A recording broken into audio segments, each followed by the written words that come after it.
Welcome to episode 22 of FTCE Seminar, a teacher certification podcast. I'm your host, Mercedes Musto. Today's episode is a study hack. I love study hacks. I also love pizza. Pizza. Okay, let's get started. Here are 4 tips for getting the most, and I mean the most, out of practice tests. Listen. See if you can relate to the following scenario.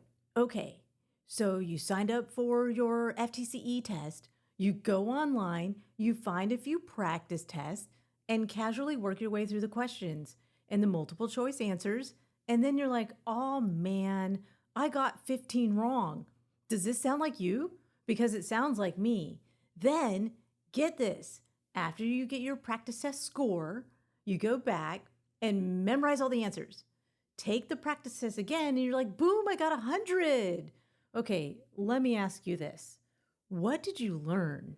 You learned how to memorize the answers to one practice test. And that's not helpful. Nope. Not helpful at all. So, tip number 1 is to simulate testing conditions. According to Cornell University, try to simulate the conditions you'll experience when you go take the real test. For example, the FTCE is a computer-based test. And you'll want to simulate the testing environment by doing things like setting a timer for 40 minutes or, the length of the test. Now, we've talked about this before. It's the phone thing. So you can't have your phone in the testing room, but I understand that you may want to use your phone as a timer, and that's okay. The key is to simulate the testing conditions, eliminate distractions, and get to focusing. Tip number 2 is memorize the concept, not the answer. I've seen this again and again. Just like I mentioned in the introduction, the goal is not to memorize the practice test examples. The goal is to have knowledge and mastery of the concept, not the multiple choice questions. You can do this by examining each question's stem. Ask yourself, what's the concept here? Take the Professional Education Exam, for instance.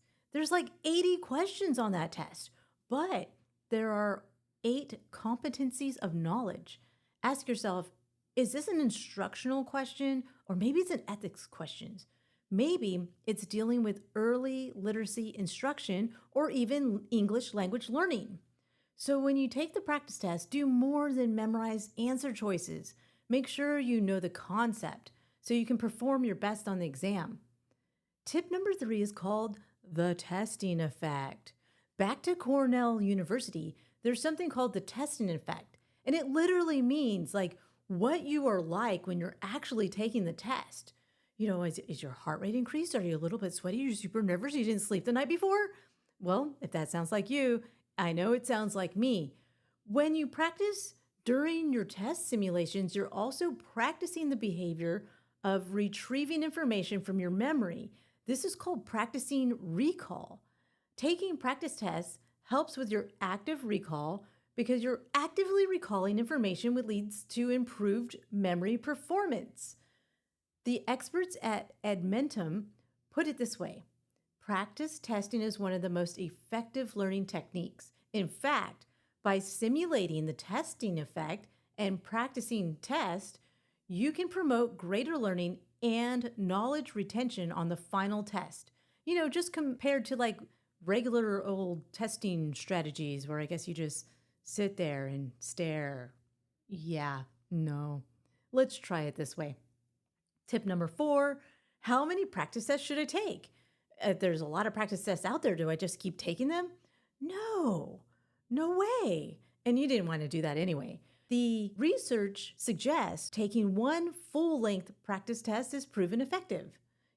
Simulate the testing environment, examine the concepts that you're being asked, and take one full-length practice test. But let me tell you more. For maximum effect on the final test, the full-length practice test should be taken between 1 and 6 days before the final test. So think of it that way. Now, let's review. Use these 4 tips to get the most out of practice testing. Tip number 1, simulate the testing environment. Tip number 2, don't memorize the questions, master the concept. Tip number 3, embrace the testing effect. And tip number 4, take the practice test. Now, for more study hacks, visit ftceseminar.com. You can also visit us on Spotify, Audible, or your favorite podcast player to start studying. The important thing is to start studying and start studying today. Well, what are you waiting for? Check us out on YouTube at FTCE Seminar and start studying today. This is your host, Mercedes Musto. Join me again on FTCE Seminar, a teacher certification podcast.